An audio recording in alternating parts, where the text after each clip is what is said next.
नमस्ते। आज के इस वीडियो में स्नोरिंग, जिसे लोकल लैंग्वेज में खर्राटे लेना कहते हैं, इसे कम करने के लिए क्या करना चाहिए, इसके बारे में जानेंगे। हम जो एयर इनहेल करते हैं, अगर उसे रेस्पिरेटरी ट्रैक्ट में कहीं पे भी ऑब्स्ट्रक्शन हुआ तो आवाज आने लगती है, उसे स्नोरिंग कहते हैं। जो पर्सन खुद खर्राटे लेता है उसे तो कोई प्रॉब्लम नहीं होती है, बट जो उसके साथ हैं उनकी नींद डिस्टर्ब हो जाती है। नींद पूरी ना होने से वो इरिटेट होते हैं या उन्हें अदर प्रॉब्लम स्टार्ट हो जाते हैं। ये ना हो इसके लिए स्नोरिंग को कम करना या बंद करना जरूरी है। Change your sleeping position. जब सुपाइन पोजीशन मतलब सीधा सोते हैं तो कभी कभी टंग गले के पीछे चली जाती है, जो एयर फ्लो को पार्शियली ब्लॉक कर देती है और स्नोरिंग स्टार्ट हो जाता है। अगर lateral position either right side और लेफ्ट साइड में सोए तो एयरवेज ओपन रहते हैं, जिससे स्नोरिंग नहीं होती है। Raise the head of your bed. जब हेड को बेड से थोड़ा रेज करते हैं तब थ्रोट रीजन का प्रेशर कम होता है, नेजल पैसेज ओपन होते हैं, टंग और जॉ पीछे जाकर ऑब्स्ट्रक्शन नहीं करते हैं, जिससे स्नोरिंग की प्रॉब्लम कम हो जाती है। If overweight lose weight. Overweight की वजह से नेक के अराउंड फैट डिपॉजिट होता है, जिसके वजह से अपर एयरवेज में ऑब्स्ट्रक्शन होता है। ये प्रॉब्लम वर्स्ट होती है जब लाइंग डाउन और स्लीपिंग पोजीशन में रहते हैं तब।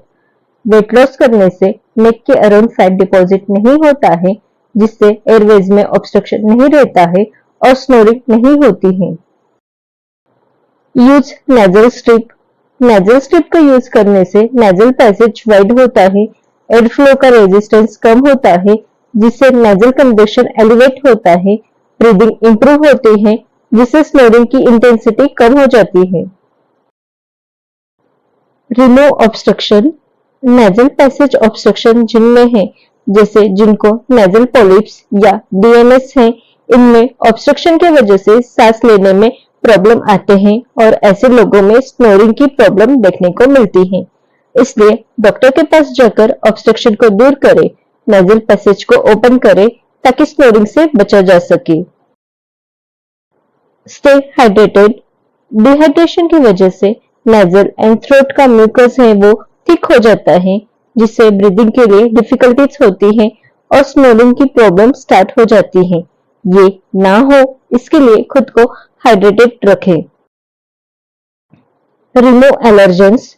डस्ट जो पिलो या सीलिंग फैन पे होते हैं वो रेस्पिरेटरी ट्रैक्ट को ऑब्स्ट्रक्ट करते हैं, जिससे स्नोरिंग स्टार्ट हो जाती है। इससे बचने के लिए पिलो को चेंज करें, सीलिंग फैन को क्लीन करें। घर में पेट्स हैं तो उनके हेयर से भी एलर्जी होती है, इसके लिए पेट्स को बेडरूम के बाहर रखें, रात के समय साथ लेकर ना सोए। Avoid drinking of alcohol. सोने से कम 2 घंटे पहले अल्कोहलिक बेवरेजेस लेना अवॉइड करें, क्योंकि अल्कोहल सेंट्रल नर्वस सिस्टम को डिप्रेस करता है, जिससे थ्रोट के मसल एंड टिश्यू रिलैक्स होते हैं। उसके वजह से स्नोरिंग और भी ज्यादा वर्स्ट होती है। Quit smoking. जो स्मोक करते हैं ऐसे पर्सन में रेस्पिरेटरी ट्रैक्ट इरिटेट होते हैं और वो स्वेल हो जाते हैं, जिससे एयर ट्रैक्ट में आसानी से पास नहीं हो पाती है और स्नोरिंग की प्रॉब्लम स्टार्ट हो जाती है। इससे बचने के लिए स्मोकिंग करना अवॉइड करें। नेक स्ट्रेचेस एक्सरसाइज। नेक थ्रोट रीजन के मसल के ऑब्स्ट्रक्शन की वजह से स्नोरिंग होता है। ऐसे वक्त स्ट्रेचिंग एक्सरसाइज करने से मसल टोन बढ़ता है, जिससे ऑब्स्ट्रक्शन दूर होता है और स्नोरिंग की प्रॉब्लम भी दूर हो जाती है।